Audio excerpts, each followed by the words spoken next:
ಆತ್ಮೇರೆ ತಮ್ಮೆಲ್ಲರಿಗೂ ನಮಸ್ಕಾರಗಳು. ಇವತ್ತು ಮಕ್ಕಳ ಸಾಹಿತ್ಯ ಕೃತಿಗಳ ಅವಲೋಕನ 10ನೇ ದಿನ. 10ನೇ ಕೃತಿ ಸತೀಶ್ KS ಕಂಚುಗರನಲ್ಲಿ ಸತೀಶ್ ಅವರ ಬೈರ ಮಕ್ಕಳ ಕಾದಂಬರಿಯ ಪರಿಚಯವನ್ನು ಇವತ್ತು ಮಾಡಿಕೊಳ್ಳೋಣ. ಬೈರ ಕಾದಂಬರಿ ಮಕ್ಕಳ ಕಾದಂಬರಿ ಆಗಿದ್ದು, ಈ ಕಾದಂಬರಿಗೆ YG ಭಗವತಿ ಸರ್ ಅವರು ಮುನ್ನುಡಿಯನ್ನು ಬರೆದಿದ್ದಾರೆ. ಹಾಗೆ ಸಿಂಗಟಗೇರಿ ಸಿದ್ದಪ್ಪ ಅವರು ಅಧ್ಯಕ್ಷರು, ತಾಲೂಕು ಕನ್ನಡ ಸಾಹಿತ್ಯ ಪರಿಷತ್ತು ಕಡೂರು ಚಿಕ್ಕಮಗಳೂರು ಜಿಲ್ಲೆ, ಇವರು ಬೆನ್ನುಡಿಯನ್ನ ಬರೆದು ಶುಭ ಹಾರೈಸಿದ್ದಾರೆ.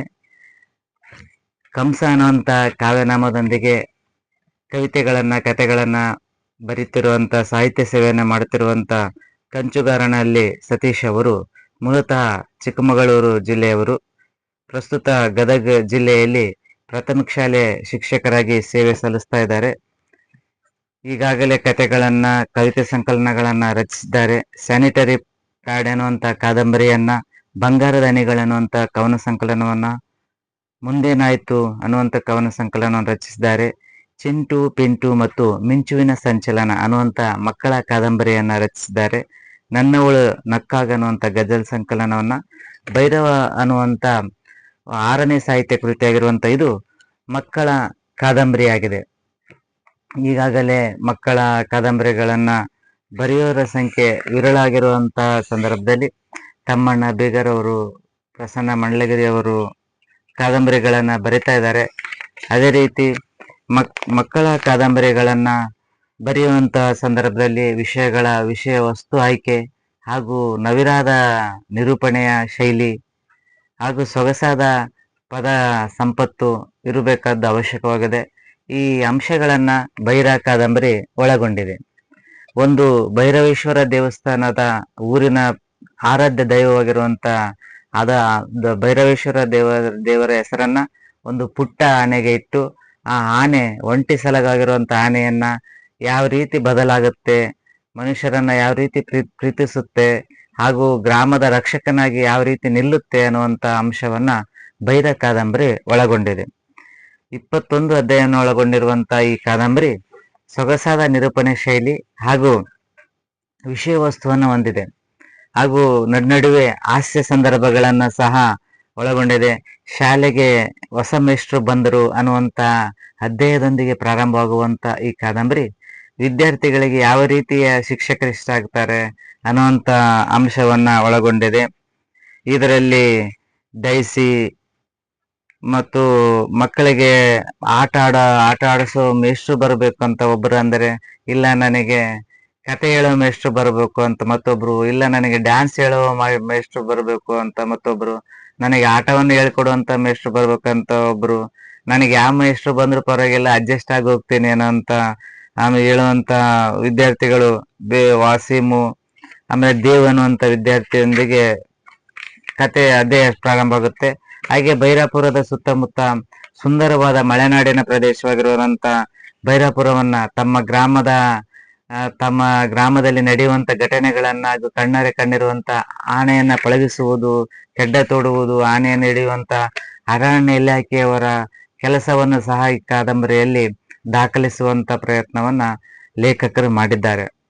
ಅರಣ್ಯ ಇಲಾಖೆಯವರ ಕಷ್ಟಕರ ಕೆಲಸ, ಆನೆಗಳನ್ನ ಹಿಡಿಯುವಂತ ಸಂದರ್ಭದಲ್ಲಿ ಅವರು ಮಾಡುವಂತ ತಂತ್ರಗಳನ್ನ ಕುರಿತಾಗಿನೂ ಸಹ ಈ ಕಾದಂಬರಿಯಲ್ಲಿ ಮಾಡಿದ್ದಾರೆ.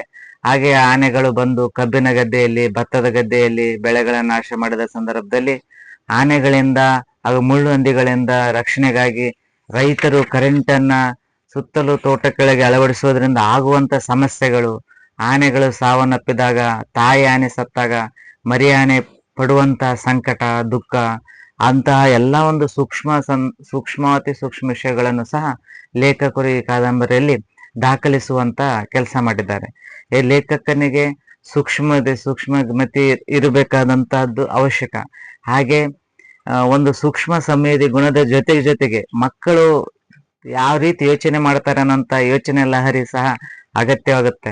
ಯಾಕಂದ್ರೆ ಕಂಸ ಅವರು ಶಿಕ್ಷಕರಾಗಿರುವ ಕಾರಣದಿಂದ ವಿದ್ಯಾರ್ಥಿಗಳ ನಡುವೆ ಇರುವುದರಿಂದ ಆ ಒಂದು ಕರೆಂಟಿನ ಸಂದರ್ಭದಲ್ಲಿ ತಾಯಿ ಆನೆ ಸತ್ತಂತ ಸಂದರ್ಭದಲ್ಲಿ ಮಗು ಯಾವ ರೀತಿ ಕಷ್ಟಪಡುತ್ತೆ ಅನ್ನೋಂಥ ಅಂಶವನ್ನ ಈ ಕಾದಂಬರಿಯಲ್ಲಿ ದಾಖಲಿಸುವಂತ ಕೆಲಸ ಮಾಡಿದ್ದಾರೆ.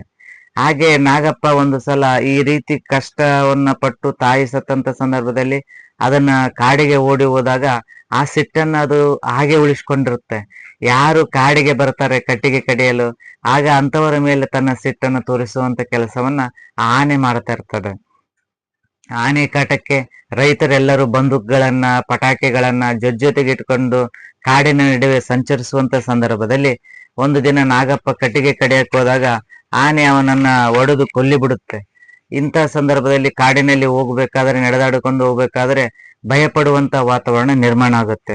ಇದ್ರ ಜೊತೆಗೆ ವಿದ್ಯಾರ್ಥಿಗಳ ಬಗ್ಗೆನೂ ಸಹ ಕಾದಂಬರಿಯಲ್ಲಿ ಜೊತೆಗೇನೆ ಪ್ರಯಾಣ ಬೆಳೀತದೆ. ದೇವಂತ ವಿದ್ಯಾರ್ಥಿ ಗಿಜಗನ ಹಕ್ಕಿಯ ಗೂಡು ನೆಲಕ್ಕೆ ಬಿದ್ದಂತ ಸಂದರ್ಭದಲ್ಲಿ ಗೂಡಿನಿಂದ ಹೊರಗೆ ಬಿದ್ದಂತ ಪಕ್ಷಿಯನ್ನ ಕಾಪಾಡುವಂತ ನಿಟ್ಟಿನಲ್ಲಿ ದೇವು ಪ್ರಾಮಾಣಿಕವಾದ ಪ್ರಯತ್ನ ಮಾಡ್ತಾನೆ. ಆ ಪ್ರಯತ್ನವನ್ನ ಸೊಗಸಾಗಿ ಲೇಖಕರು ನಿರೂಪಿಸಿದ್ದಾರೆ. ಅದಕ್ಕಾಗಿ ಬಟ್ಟಲ ಗೂಡು ಅನ್ನುವಂತ ಒಂದು ಗೂಡನ್ನ ನಿರ್ಮಿಸಿ ಅದಕ್ಕೆ ಲಾಲನೆ ಪಾಲನೆ ಮಾಡಿ ಅದನ್ನ ಆಹಾರದ ವ್ಯವಸ್ಥೆ, ಪಕ್ಷಿಗಳು ತಿನ್ನುವಂತ ಆಹಾರದ ಕ್ರಮವನ್ನು ಸಹ ವಿವರಿಸಿದ್ದಾರೆ. ಅಸ ಬ್ಯಾಕ್ವರ್ಡ್ ಸರ್ ಅವರು ಸಹ ಪಕ್ಷಿಗಳ ಕುರಿತಾದಂತ ಕಾದಂಬರಿಯನ್ನ ಬರೆದಿದ್ದಾರೆ. ಆ ಸಂದರ್ಭದಲ್ಲಿ ಸಹ ಹಕ್ಕಿಗಳ ಹಾಗೂ ಪ್ರಾಣಿಗಳ ಕಾಡಿನ ವಿವರಣೆಯನ್ನ ಜೊತೆಗೆ ಕಾದಂಬರಿಯಲ್ಲಿ ತೆಗೆದುಕೊಂಡು ಹೋಗಿದ್ರು. ಅದೇ ರೀತಿಯ ವಿನ್ಯಾಸವನ್ನ, ಬರವಣಿಗೆಯ ಶೈಲಿಯನ್ನ ಕಂಸ ಅವರು ಈ ಕಾದಂಬರಿಯಲ್ಲಿ ಗಿಜಗನ ಗೂಡಿನ ಹಕ್ಕಿಯ ರಕ್ಷಣೆಯಲ್ಲಿ ದೇವು ಮಾಡುವಂತ ಪ್ರಯತ್ನಗಳನ್ನ ಇದರಲ್ಲಿ ದಾಖಲಿಸಿದ್ದಾರೆ. ಹಾಗೆ ಹಕ್ಕಿಯನ್ನ ದೊಡ್ಡದು ಮಾಡಿ ಅದಕ್ಕೆ ಒಂದು ಸಿಂಪಿ ಅನ್ನುವಂತ ಹೆಸರನ್ನಿಟ್ಟು ಅದು ಅದರ ಸ್ನೇಹಿತನಾಗಿ, ದೇವನ ಸ್ನೇಹಿತನಾಗಿ ಜೊತೆಗೆ ಶಾಲೆಯವರೆಗೂ ಹೋಗಿ ಶಾಲೆ ಮರದಲ್ಲಿದ್ದು ಶಾಲೆ ಬಿಟ್ಟ ನಂತರ ಮತ್ತೆ ಅವನ ಜೊತೆಗೆ ಪ್ರಯಾಣವನ್ನ ಸಾಗಿಸುವಂತ ಸಿಂಪಿ ಅನ್ನುವಂತ ಒಂದು ಪಾತ್ರವನ್ನ ಪಕ್ಷಿಗೆ ಇಟ್ಟಿದ್ದಾರೆ. ಅದು ಒಂದು ಪ್ರಮುಖವಾದ ಪಾತ್ರ ಈ ಕಾದಂಬರಿಯಲ್ಲಿ ಆಗಿದೆ, ಸಿಂಪಿ ಇದು. ಹಾಗೆ ದೇವು ಹೋಗುವಂತ ಸಂದರ್ಭದಲ್ಲಿ ಕರಿಯಣ್ಣ ಒಂದ್ಸಲ ಕಾಡಿಗೆ ಹೋದಾಗ ಅವನು ಸಹ ಮರಣವನ್ನ ಹೊಂದುತ್ತಾನ. ಯಾಕಂದ್ರೆ ಆ ಒಂಟಿ ಸಲಗಕ್ಕೆ ವಿಪರೀತ ಕೋಪ ಇರುತ್ತೆ. ತನ್ನ ತಾಯಿಯನ್ನ ಇವರು ಕೊಂದಿದ್ದಾರೆ ಮನುಷ್ಯರು ಅನ್ನುವಂತ ಕೋಪ. ಕಟ್ಟಿಗೆ ಸೌದೆಯನ್ನ ಕಡಿಯಕ್ಕೆ ಯಾರ್ಯಾರು ಬರ್ತಾರ ಅವ್ರ ಮೇಲೆಲ್ಲ ತೋರಿಸುವಂತ ಪ್ರಯತ್ನ ಮಾಡ್ತಾ ಇರ್ತತೆ. ಆಗ ಮತ್ತೊಂದು ಬಲಿಯಾದಾಗ ಆ ಕಾಡಿನಲ್ಲಿ ಸಂಚರಿಸಬೇಕಾದ್ರೆ ಜನ ಭಯಪಡುವಂತ ವಾತಾವರಣ ನಿರ್ಮಾಣ ಆಗುತ್ತೆ. ಇದ್ರ ಜೊತೆಗೆ ಅರಣ್ಯ ಇಲಾಖೆಯವರಿಗೆ ಗ್ರಾಮಸ್ಥರು ಎಲ್ಲರೂ ಹೋಗಿ ಕಂಪ್ಲೇಂಟ್ ಕೊಡ್ತಾರೆ, ಆನೆನ ನೀವು ಇಡ್ಲೇಬೇಕು ಅಂತ. ಅವಾಗ ಈ ಜನರ ಒತ್ತಾಯಕ್ಕೆ ಮಣಿದಂತ ಅರಣ್ಯ ಇಲಾಖೆಯವರು ಬಂದು ಕೆಡ್ಡವನ್ನ ತೋಡ್ತಾರೆ.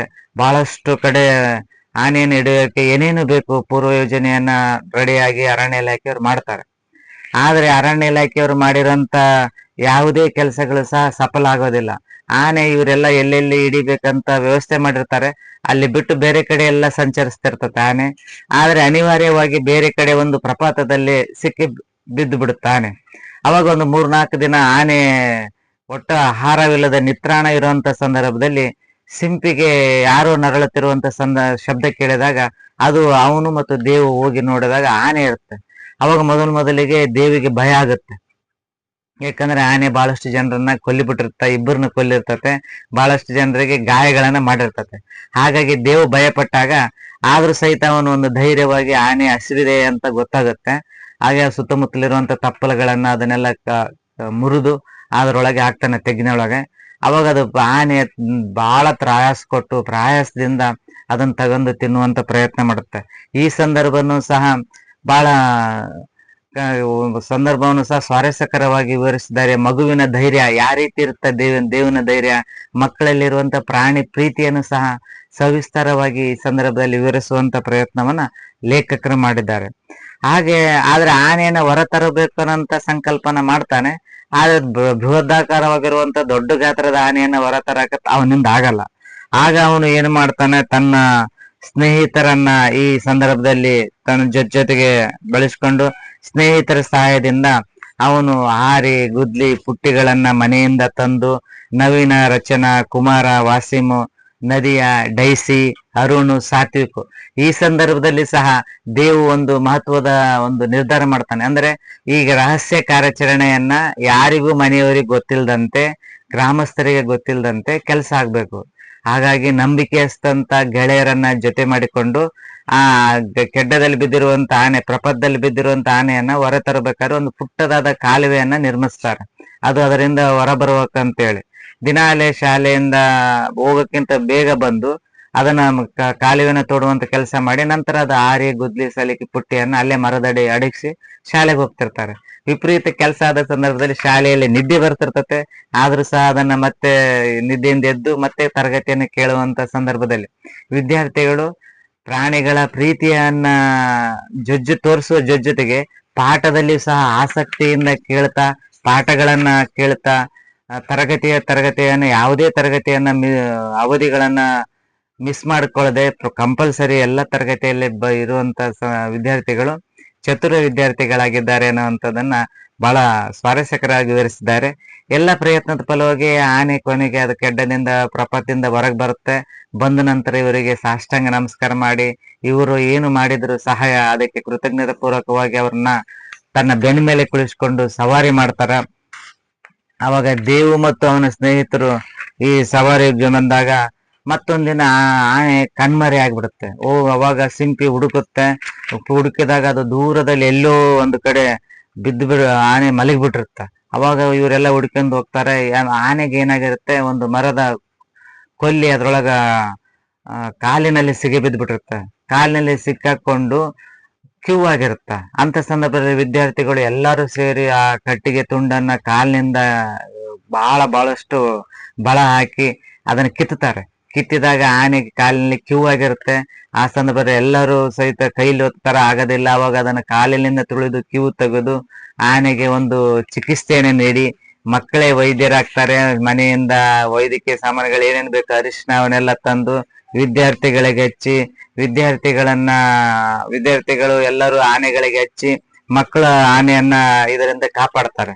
ಅದೇ ರೀತಿ ಆನೆಗಳಿಗೆ ಅಗತ್ಯವಾಗಿರುವಂತ ಕಲ್ಲಂಗಡಿ ಹಣ್ಣನ್ನ ತಂದು ಅದಕ್ಕೆ ಕಲ್ಲಂಗಡಿಯನ್ನ ಕೊಟ್ಟು ಆರೈಕೆ ಮಾಡ್ತಾರೆ. ಅದೇ ರೀತಿ ಈ ಮಕ್ಕಳು ದಿನಾಲಿ ಹೋಗುವಂತ ಸಂದರ್ಭದಲ್ಲಿ ರಾಜಣ್ಣ ಬಂದ್ಬಿಡ್ತಾನೆ. ಒಂದಿನ ರಾಜಣ್ಣ ಬಂದಾಗ ಸಂದರ್ಭದಲ್ಲಿ ಏನಾಗುತ್ತೆ, ರಾಜಣ್ಣ ಈ ಅಂಶವನ್ನು ಎಲ್ಲರಿಗೂ ಹೇಳ್ಬೇಕಂತಾನ. ಆದ್ರೆ ಅವನು ಆ ಮಕ್ಕಳೆಲ್ಲ ಸೇರಿ ಹೇಳ್ತಾರ, ಇಲ್ಲ ರಾಜಣ್ಣ, ನಮ್ಮ ಆನೆ ಚೇಂಜ್ ಆಗಿದೆ, ಭೈರವ ಆಗಿದೆ. ಆನೆಗೆ ಒಂಟಿ ಸಲಗಕ್ಕೆ ಭೈರ ಅನ್ನಂತ ಭೈರವೇಶ್ವರ ದೇವರ ಹೆಸರನ್ನ ಭೈರ ಅಂತೇಳಿ ಇಟ್ಟಿರ್ತಾರೆ.